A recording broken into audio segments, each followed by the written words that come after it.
Bonjour, aujourd'hui nous allons parler du cerveau gauche et du cerveau droit et voir pourquoi est-ce qu'on parle aujourd'hui d'un neuromythe.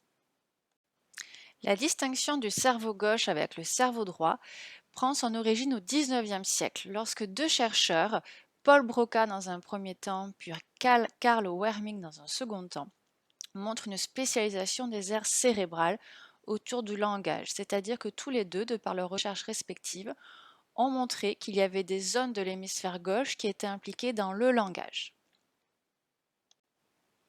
Suite à cette découverte, un raccourci a été rapidement pris dans le sens où on a commencé à dire que les hémisphères du cerveau étaient indépendants et qui déterminaient la personnalité.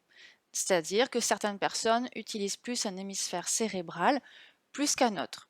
Donc de là est apparue la notion de cerveau gauche qui était plutôt attribuée à tout ce qui appartenait à l'analyse, la logique, les maths, l'entraînement, les idées, les faits, bref, tout ce qui est relatif à l'analytique, tandis que le cerveau droit était plutôt attribué à tout ce qui était en lien avec la créativité, le spirituel, les arts, l'intuition, les sentiments. Il s'ensuit un ancrage dans l'imaginaire suite au succès de la nouvelle de Stevenson, Dr. Jekyll and Mr. Hyde, publiée dans les années en 1886, et qui contribua à familiariser le public avec deux idées principales. La première est que l'être humain serait divisé en deux tempéraments que tout oppose, et la seconde idée serait que nos actions qui nous sont désagréables seraient celles qui échappent au contrôle d'un moi éduqué. Le parallèle est ainsi vite fait, le cerveau serait divisé en deux hémisphères dont les travaux nous montrent qu'ils ont des fonctions différentes. L'hémisphère gauche qui contrôle le langage serait celui qui serait civilisé et devrait dompter les pulsions animales de l'hémisphère droit. Cette notion est toujours bien ancrée dans l'imaginaire collectif encore de nos jours, où l'on a tendance à opposer le cerveau gauche versus le cerveau femme. C'est-à-dire que donc le cerveau gauche, qui est pragmatique, est attribué aux hommes, tandis que le cerveau droit, qui serait donc le cerveau avec toutes les notions liées à l'affectivité, est attribué dans le sens où il est plus utilisé par les femmes. Pourquoi parle-t-on aujourd'hui d'un neuromythe concernant cette notion de cerveau gauche et de cerveau droit? Donc tout d'abord, on va voir ce qu'est un neuromythe.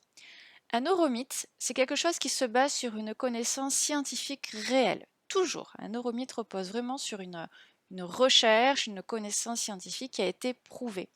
Mais ça devient un neuromythe à partir du moment où l'information a été déformée ou simplifiée de façon excessive pour être abordée. Donc afin de voir pourquoi la notion de cerveau gauche, cerveau droit est un neuromythe, on va d'abord aborder qu'est-ce que la science sait de façon certaine aujourd'hui. Donc le premier élément qui est prouvé scientifiquement aujourd'hui, c'est que notre cerveau est bien composé de deux hémisphères. Certains, nous avons un cerveau droit et un cerveau gauche. Ce qui est également prouvé scientifiquement avec certitude aujourd'hui, c'est que nos deux hémisphères fonctionnent de pair, c'est-à-dire qu'il y a une interdépendance entre notre hémisphère gauche du cerveau et notre hémisphère droit. Ils communiquent entre eux et donc toute l'information se travaille de manière interconnectée, quelle qu'elle soit. Et là, donc, les dernières études avec l'imagerie cérébrale ont vraiment montré cette interdépendance entre nos deux hémisphères et leur fonctionnement commun et interdépendant. Voilà pourquoi nous parlons bien de neuromythe lorsqu'on parle de cerveau gauche et de cerveau droit, dans le sens où que ce soit pour réfléchir ou pour créer, nous avons nécessairement besoin que les deux hémisphères fonctionnent et qu'ils fonctionnent de façon coordonnée.